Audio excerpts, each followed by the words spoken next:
So, this issue of log KOC, we had determined that log KOC and log KOW, these are two properties of a chemical which characterize its hydrophobicity. So, in the context of environmental freight and transport, these numbers are important from in soil and sediments, and we'll do the example immediately following this. So, the assumption is like this. So, if you are writing Ka32 star, we will write Ka32 star as KOC times FOC rather than writing it as simply like this. So, what we are doing is this is a property of the chemical itself, and this FOC is what it represents the site wherever you are taking it from. So, if it is a very large organic carbon, and that taken care of with this one. So, the overall partition constant depends on both the organic carbon content and the nature of the chemical. Okay. So, this is a number which you will actually use in a transport scenario, but this is a property of a chemical that is easy for us to quickly get an assessment. When you look at the number itself, you will know that this is likely to be in this phase or this phase. You can make some quick judgments based on that. Okay. So, for the case of inorganic, so we said for inorganic chemicals, this does not apply, because when we say for organic chemicals, the assumption is that all organic compounds will only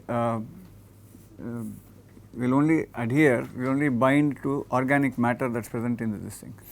So, the mineral component in the soil or sediment does not attract, does not attract, has lesser affinity for organic compounds, especially when you have water in the system. So, when there is water prefers to absorb, the surface prefers water than an organic compound. So, you have a mineral surface, and of this there is a one component of organic compound. This is the organic carbon, and the rest of it is all mineral, right. So, if there are organic compounds here in the water, this is water.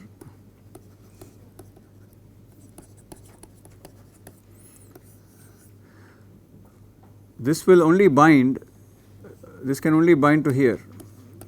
The reason is it does not that it does not want to bind on this mineral surface, it cannot bind because this is already occupied by water. The water forms a thin layer or just continuum. If it is fully saturated, it is already there, a lot of water is there. So, there is no opportunity or location site on which the mineral can accommodate an organic molecule of that.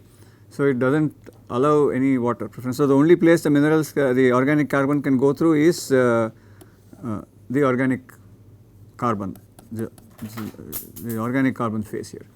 That is why this equation becomes important. It assumes that there is no adsorption or there is no binding on the minerals for organic carbon in the presence of water in the system.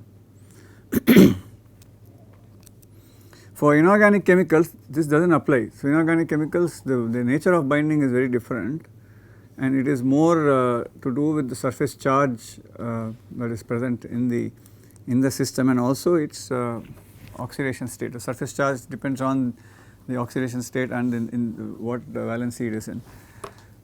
So, the property that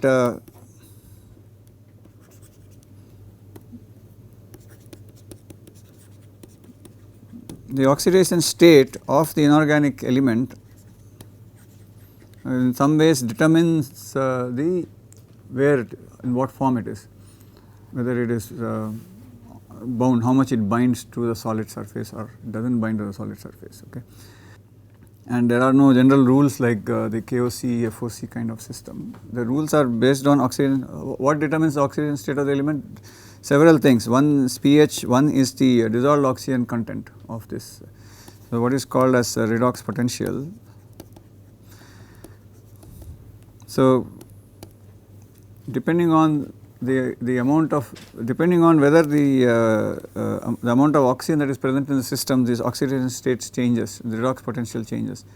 So, the redox potential for different elements valency states are different, and then and it is a function of whatever is there in the system, however it is in the system. So, for soils it is different from soils to sediments, because the oxygen content is very different, and the pH is also different. It is also a function of any biogeochemical activity that is going on in the system. So, it is a little more complicated, but one example that is very prominent in the case of this, why it is important, the oxidation state, and therefore the partitioning, depending on that, the partitioning will change if any of these conditions change. Okay. So, one example is following. So, one of the prominent examples we give is Cr 3 plus and Cr 6 plus. Yeah. So, Cr 3 plus is chromium valency of 3 plus, valency of 6 plus. This is usually present in an insoluble form, and this is present in a soluble form, which means it is in the water. In the presence of water, Cr 6 plus is likely to be more in the water than Cr 3 plus. Cr 3 plus, if it is there, it will be in as an insoluble form. This is not adsorption, this is the way it is. So, Cr 3 plus becomes a precipitate. Cr 3 plus is present in the form of a precipitate, either as chromium trioxide or some such, it forms an oxide, or it forms another combination with something else that is present in the soil and sediment. It is present in the insoluble form, and when there is a conversion due to some activity, there is a conversion from Cr 3 plus Cr 6 plus, it comes into the soluble form. Even in the case of organic compounds, when we look at Ka32, when we look at Ka32 star, the implication of Ka32 star is that it determines how much of chemical is present in the water, right. Why is that important? Why are we worried about it being present in the water? It is a property. So, like solubility, if the solubility is very high or if the vapor pressure is very high, so in the case of water we take solubility is high or the Ka32 is some value, it implies that there is a value, there is a concentration that exists in water. Okay. So, why is this important? Why do we need to know how much this is? The value of this is determined by how much is this value. Why is this important?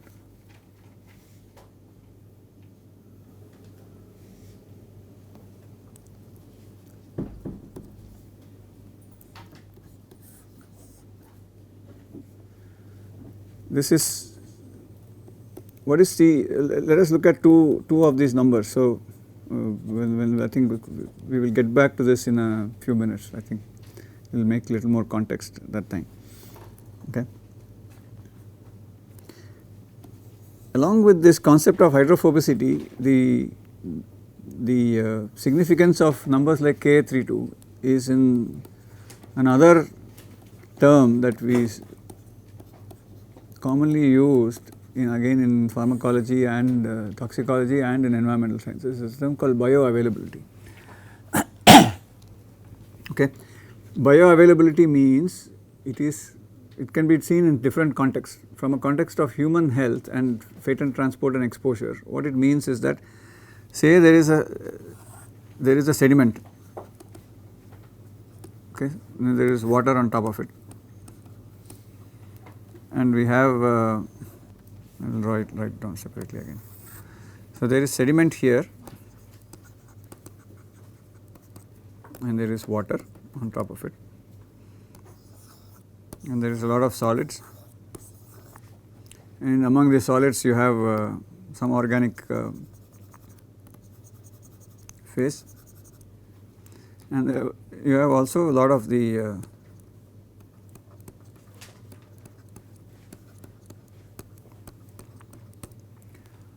what is the implication of this diagram? If I have drawn this is the chemical A, this is the organic carbon, and this is all water.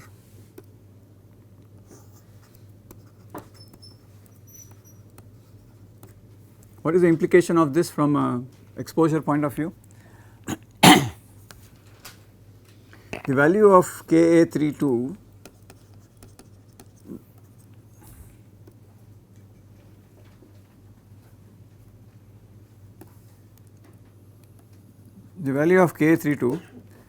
how does that influence this, what is happening in this system?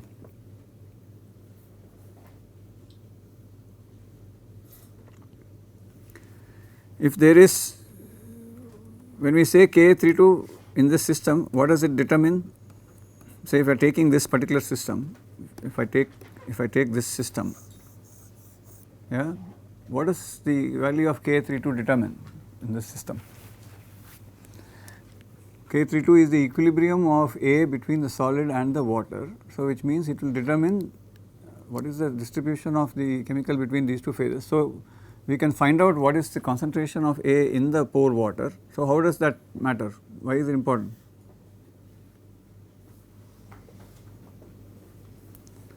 It is important from a point of view that which of these phases is more likely to move from one place to another place, which is more mobile.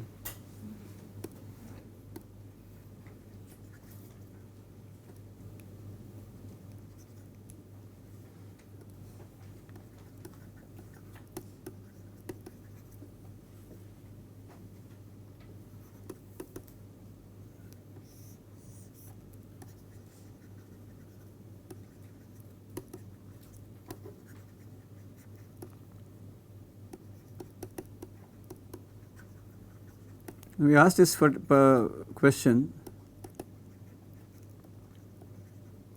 is more mobile among the two phases, which is on the solid phase A that is sitting on the solid phase, or A that is sitting here, which is more mobile in the water. Yeah. For that reason, now this it can move much more easily from one phase to another, from one place to another place, because there is a continuum here. There is water here, there is water here. It can move out. This chemical can go out and travel somewhere else and reach a receptor. There is a possibility of it reaching a receptor much more. So that is the reason the bioavailability can be interpreted in this form, in which it is now accessible to some receptor, some fish, some animal, some or human beings downstream somewhere away from the system, where it can move from here to there, and therefore it becomes mobile, and that is bioavailability, available for biological activity. On the other hand, we also use the term bioavailability in the context of treatment. When we do water treatment and solid treatment, we are looking at bioavailability is looking specifically at the amount of chemical that is available for microbes to degrade. The degradation of microbial degradation occurs mainly in the aqueous phase, in the presence of water. They do not perform very well if you are dry conditions and all that. So, the transfer of chemicals from solid phase to a microbe occurs through water. The water is the medium by which it occurs. Therefore, that is also a context in which we can look at bioavailability. So, the term bioavailability is important. So, in the case of chromium, things like chromium, it becomes more bioavailable if it is in the soluble form than it is in the insoluble form, right. So, any condition that will convert Cr3 plus to Cr6 plus will make it more mobile, which is the reason Cr6 plus is considered to be more toxic. The Cr is Cr. Because Cr6 plus is more mobile, it is what you will measure away from a particular site. If you are measuring chromium in water, it usually is Cr6 plus. If you have solid phase, you will measure Cr3 plus and 6 plus, because there is 6 and 3, 6 will be here, 3 will be here. If I take this entire thing and measure, you will get total chromium. It will be in combination of 6 and 3. If I only do it here, if it is pure aqueous phase, it will only be Cr6 plus. Okay. So, this becomes an important constituent in terms of partition. So, the partitioning constant is important from a view of bioavailability, and then for inorganic compounds, this bioavailability is influenced by other factors such as pH and oxidation reduction potential and its oxidation state and all that, and any other conditions that will influence it. Okay. So, a lot of times what happens is there is say chromium is sitting as an insoluble form in sediment because it is deep under the water. Now, you go and dig it up and you churn it, stir it up, you are introducing oxygen into the system, and there can be a transformation of all the things which are in a lower oxidation state now get to higher oxidation state, and they can become more mobile. So, this is generally the so for inorganic elements you have to measure the partition constant separately for each one. If you are going to look at it's more complicated, it is not as straightforward as KOC and FOC. It is possible to get a relationship between the partition constant versus other factors, but people usually do not do that. They will go to each site and measure it the hard way.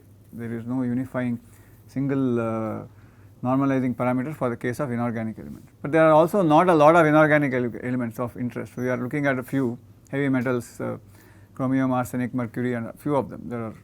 There are not a whole lot. So, that is the practical aspect is there, and there is a very vast subject in aquatic chemistry, biogeochemistry of aquatic systems, where people look at all these things in different systems, in lake systems, in river systems, in groundwater, in sediments, and in oceans. So, all of these elements that are present in each one of the systems have a different biogeochemistry, because there is a different set of biological presence there, and they are all participating in it. So, it is a fairly complex system, and so we will look at one chemistry, we will look at mercury, we will look at mercury in a particular system, and then we study everything related to that, the inorganic chemistry of mercury in that system. Okay. So, now we look at another number which we call as Ka31 star. So, from the definition of what we have been talking about, this is Wa3 divided by rho A1. So, what does this correspond to? So, it is a solid, we are talking about solid and air. Which system does it correspond to? Which environmental system does this correspond to? K32 corresponds to groundwater, saturated groundwater, and sediment systems where everything is water. We are interested in water. K31, which system, environmental system is it? The soil, unsaturated surfaces. So, we have soil. This mainly relates to what we can broadly classify as unsaturated solid systems, which is things like soil. Soil is the biggest example in this. So, we mentioned when we discussed properties of soil itself, that soil, when it is groundwater, it is saturated with water, the pore space is saturated with water. Above that, in the unsaturated zone,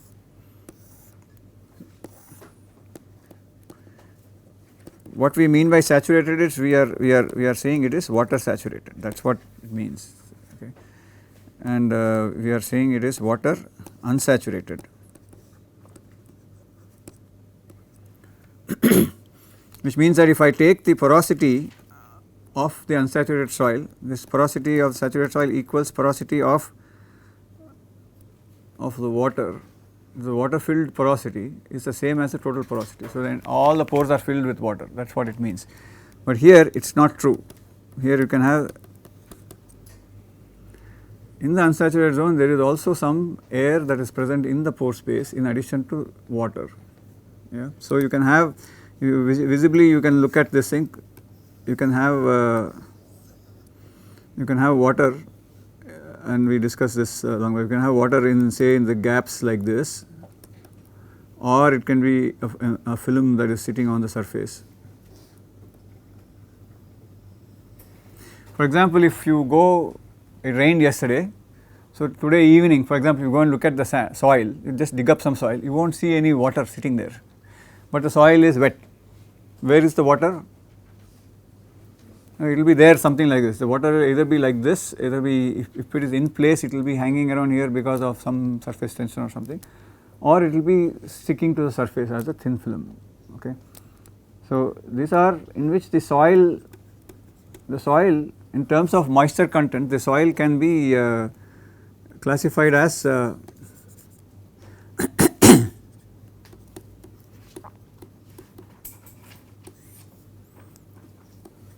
wet, damp and dry. So, wet, when we say wet,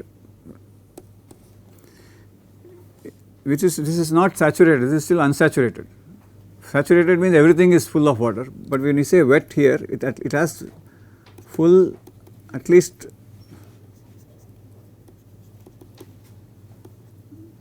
one monolayer coverage, which means that entire surface is covered with water, the mineral surface. In damp, let me write it down here again. When we say damp, now it is less than one monolayer coverage. When we say dry, there is no water, no significant water on mineral surface. So, the damp is anywhere between these two, less than one monolayer and more than damp. Okay. So, which means that in wet, when we are talking about wet, we are talking about complete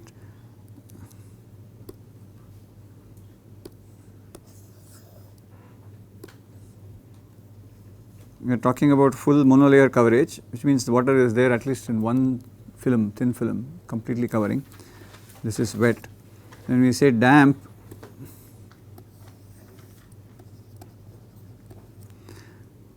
we are saying that there are pockets of water, some regions there is water, and when we say dry, there is no water, there is no water at all. Okay. So, what is the implication in this in terms of partitioning?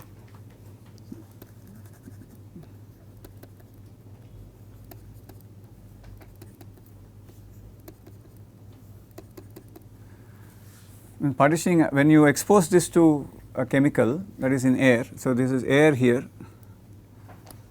there is air in contact with this solid particle, and there is a chemical that is sitting here. In the case of wet, where can this chemical go and bind to? When the soil is wet, you can only bind to the organic carbon, again because there is no water. The water will not allow it to go to, it will go to water, you are right, it will go through water, and from the water it can only go through the organic carbon. It cannot access the mineral sites again. Okay. This is again the same thing. So, it will access to the water, and then from water it will go to the this thing. In the case of damp, it can access the organic carbon and the water, or it can access the organic carbon directly, because organic carbon may be in a region where there is no water covering it, yeah, or it can also access the available mineral surface. There is some mineral surface that is open now, which does not have water on it. So, this is not competing with water. Its absorption may be very small, because the mineral surface still does not like the organic, but it will still accept it because there is no competition, it will just take it. In the case of dry, it has all this, it can accumulate on the organics plus a lot of the surface, mineral surface that is available. As a result of which, the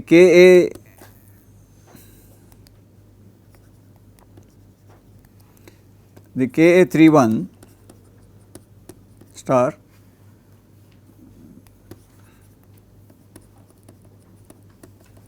of this one, and the Ka31 star in this one, and the Ka31 star in this one, which one, what is the order of magnitude?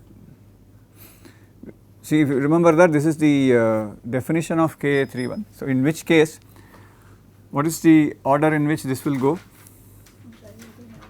Ka31 plus for the dry will be greater than the damp, which will be greater than the wet. This is a complication in terms of soil, because soil moisture content varies. It varies diurnally, sometimes it varies seasonally, all these things happen, it varies with depth. Because very close to the water table, the soil may be very wet because there is water vapor there and it can absorb on the surface. And also very close to the surface, sometimes because if the air is humid, it will also be higher. In the middle, it can be lower water content, depending on the temperature gradient in the system, or whatever is the humidity outside. So, in very dry places you can see a very simple linear relationship, very close to the surface it is very dry, and as you go towards the water table it becomes moist. But in places like Chennai it is very humid outside, and so surface may be still moist, but deep inside it may be slightly lower. So, in any case you have to know the moisture content in order to predict what is going to be the Ka3 plus. But the point here is, even if it is unsaturated, if it is wet, it is enough. If it is wet, then it will behave, the partitioning is similar to that of what we looked at in the, but it is air. So, how do we write this for wet systems, for wet soils?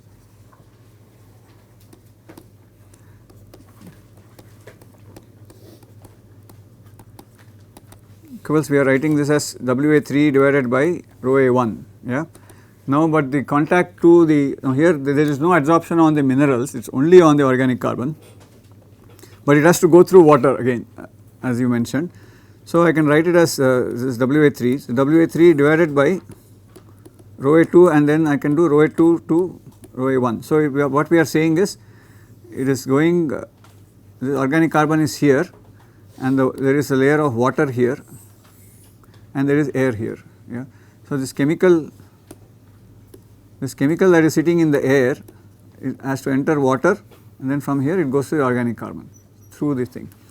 So, there are two kinds of partitioning that happens, equilibrium, when you are talking about equilibrium, the air and the water and the organic carbon.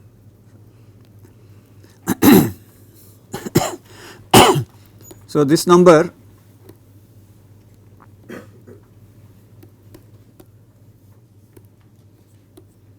so this WA3 by rho A2 is the Ka32.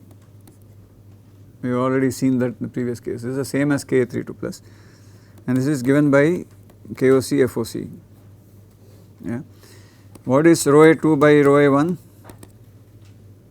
You see, at equilibrium, rho A2 star by rho A1 star. What is this?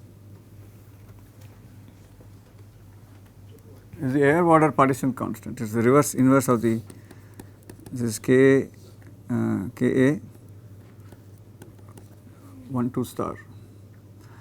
You just mind the nomenclature, we have been using Ka 12 star when I discussed this in Henry's constant, this is the Henry's constant. We have looked at it this way, 1 over Henry's constant. So, this number Ka31 star for wet can be written as KOC FOC divided by H.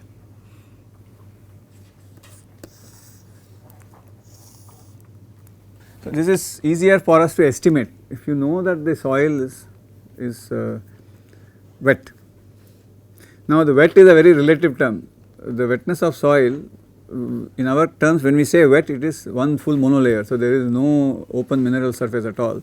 So, we are looking at the moisture content, which is theta,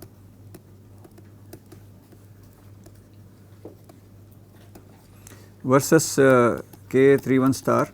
We expect that when the moisture is very low, we are looking at some kind of behavior like this. So, this we are calling as wet, we will call this as damp,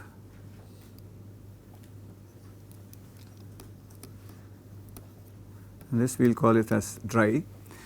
The theta dry, theta damp, these numbers will vary depending on the type of solids and all that, how much.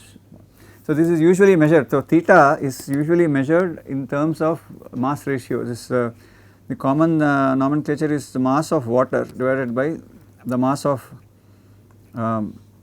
wet or dry solids. There are two ways of doing it depending on what is convenient at that point in time. So, typically it is we look at wet, theta is mass of wet solids. So, this amount of moisture that is there, it need not be as long as you know you can measure that the This can be calculated from the surface area and all that. There are ways to do that. We won't do it here, but a lot of people just measure it. They will just measure at some point that the amount of solid moisture that is available goes beyond a certain point. So, is also one way of measuring this in the field is to see that if you want a complete monolayer, which means that water is completely there present in the system, if you bring it in contact with humid air, saturated humid air, there will not be any further accumulation of water. There will not be any drying, the water there will not be any mass transfer. We will come to that later. That is the only way to find out. If it is saturated, if something is saturated already at equilibrium, nothing will go, there is no change in concentration. So, that is one way of finding out what is the amount of moisture content that is corresponding to wet. Okay. So, this is there are ways to do it. We will come to that when we look at measurements. I will come to, we will talk about measurements of partition constant also when we look at monitoring analysis methods for this, when we look at that. Any questions in this issue here?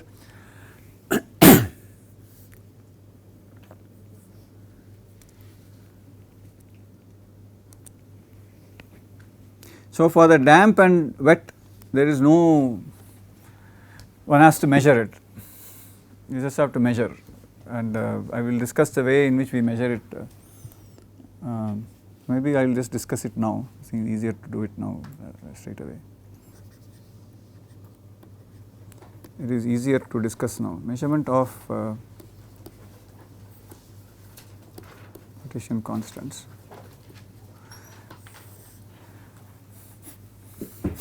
So, let us start with the first one, this is the Ka12 star, which is the Henry's constant. The definition of equilibrium is the following. It is, say I take a container, I have some volume of V1, some volume of V2. V1 is volume of air, volume of water. If I add a certain amount of mass of A into one of the phases and allow it to equilibrate, there will be a concentration of A in 1 and concentration of A in 2 at equilibrium.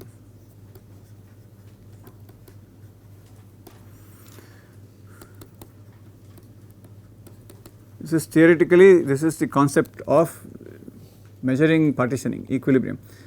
So, I take two phases, I take air and water, some volume, then I externally introduce the chemical in one of the phases. This chemical will then equilibrate. What we mean by equilibration, it will transfer from one phase to the other phase until it reaches equilibrium. So, at this point there will be a concentration that is present here and another one present here. So, I can write, in order to express this, what I can write is a mass balance equation which will be initial A, final A. This is a conservation, but the initial A distribution is as follows. So, suppose I introduce, the way practically these things are done is I cannot just add A into one of the phases. I usually introduce the A into one of the phases, I cannot add it separately, but I can add it separately in some cases, that we will discuss that. So, let us say that in this case I am introducing a concentration of A in the water phase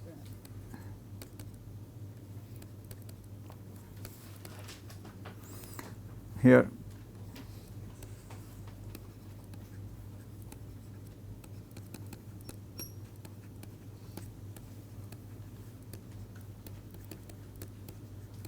In air. But in this experiment I am introducing all of it in water. So, this is 0. After equilibrium,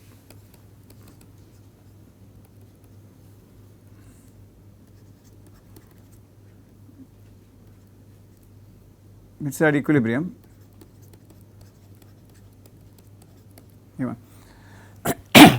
it is distributing, and I expect that one of the concentrations, there will be a decrease in the concentration in the water, there will be an increase in the concentration in the air phase. And how do I know that this is at equilibrium? The only way I can find out is that the concentration will not change at equilibrium. So, if if we are introducing the chemical in the water phase, we will see that as a function of time. So, this is rho A to 0, it will decrease and it will come to some value and it will not change. Okay. So, this is rho A 2 star at equilibrium. Yeah. And the only way for us to find out when this happens is by measuring the concentration of the liquid phase at every time. I measure here, then I measure here, then I measure here, and at some point there is no change in 2 or 3 successive these things. So, with experience you will know when you are don't change, and we will talk about it when we talk about the quality control of these things. So, there is a, you have to be sure. So, sometimes you are very close to equilibrium and you may assume that it is equilibrium, all those things errors exist. So, you are absolutely sure that this is equilibrium has reached, nothing is changing. So, it does not matter, you can keep it like this for 10 more days. So, maybe say, let us say that equilibrium is achieved in 2 days. Even if I leave it for 10 days, nothing will happen, it will stay at, it should stay at equilibrium, unless somebody comes and opens the jar and system. In this mass balance, what we are assuming is that nothing else is happening to the mass. The only thing that is happening is here is it is transferring from one phase to the other phase. We are not assuming reaction, we are not assuming any other loss, there is no leak, nothing. Okay. If there is all that, you have to add that into the mass balance equation. So, when we do the experiment, you have to be very careful that nothing else is happening. You have to design the experiment such a way that nothing else is happening, or even if it happens, it is so small that your main measurement is valid, still valid. So, here again, here this is mass of A in water at equilibrium and mass of A in air. Yeah. Now, we invoke this thing, we say Ka 1 2 star equals rho A 1 star by rho A 2 star, which means now I am measuring water concentration, I am not measuring air concentration. So, if I am doing that, then I will express the air in terms of water. So, I will write rho A 1 star equals Ka 1 2 star into rho A 2 star, and therefore, I put it back into this mass balance equation, it becomes rho A 2 star V2 equals rho A 0 V2 equals rho A 2 star V2 plus Ka 1 2 star V1 rho A 2 star. Okay. And based on this, I can estimate Ka 2 star equals rho A 2 0 V2 minus rho A 2 star V2 divided by rho A 2 star V1. This is the equation by which, so here in this equation I am measuring the partition constant by measuring, I know the initial concentration of water and the final concentration of water, and I know the volumes of air and water, assuming this is not changing, and I can calculate this easily. This is usually the way you do any partition constant. You take 2 phases, you know everything else, you write the mass balance equation, and then you can calculate, you can measure what is the.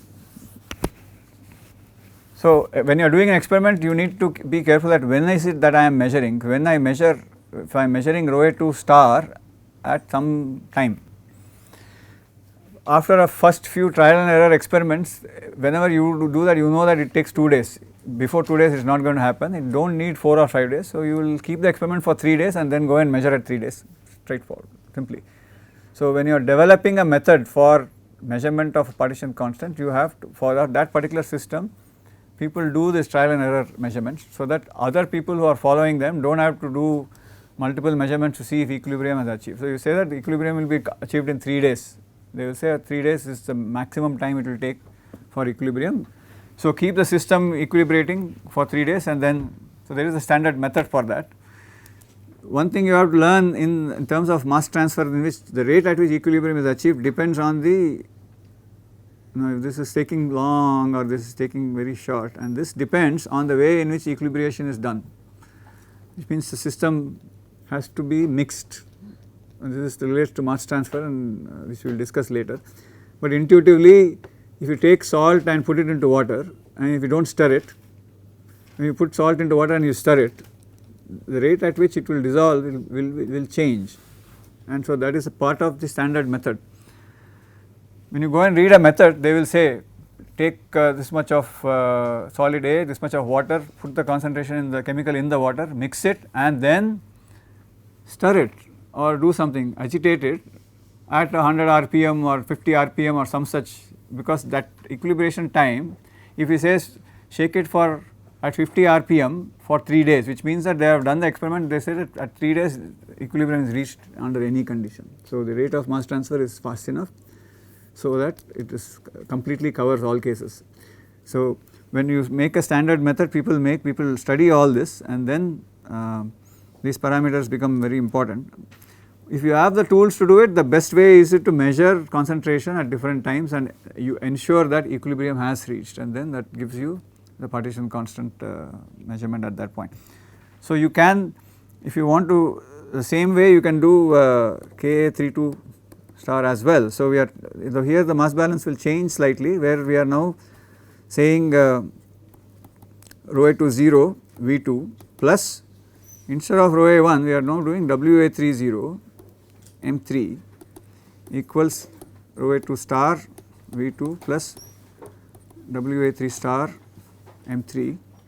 Now, we know that WA3 star by rho A2 star equals Ka32. Therefore, WA3 star equals Ka32 star into rho A2 star. We substitute this back into this equation, we get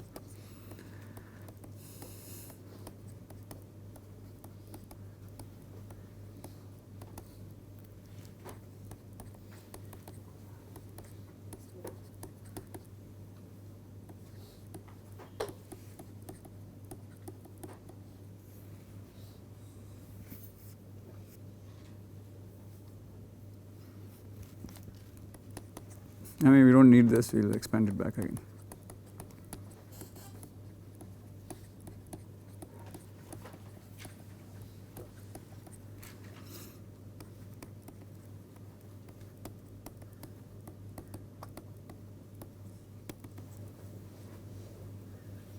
So, in most cases, if the solid is not, one of these phases will not contain anything. So, you can cancel, or you know both of them contain something, you can leave this terms as it is. So, it becomes rho A2 0 V2 plus WA3 0 M3 minus rho A2 star V2 divided by M3 rho A2 star equals Ka32 star. So, this mass balance equation is key. From here you can calculate several things. So, in this case I can also, if I know the partition constant, I can use this mass balance equation to calculate what will be the equilibrium concentration of A in the water if I start with a particular value of WA30. This is also important. Whichever way you want to do it, you can, the mass balance equation for the equilibrium is the key thing. So, you can rearrange this equation to get whichever quantity is of interest to you. When we are doing the calculation measurement of Ka32, we do it this way, but once you know Ka32, it is used as a property. You use Ka32 in the estimation of concentration of water down, what will happen if this much of contamination is there in the water or this much of contamination is there in the sediment, how much will be the concentration in the water and so on. So, the mass balance is key. You have to be able to write mass balances for different kinds of systems. Okay.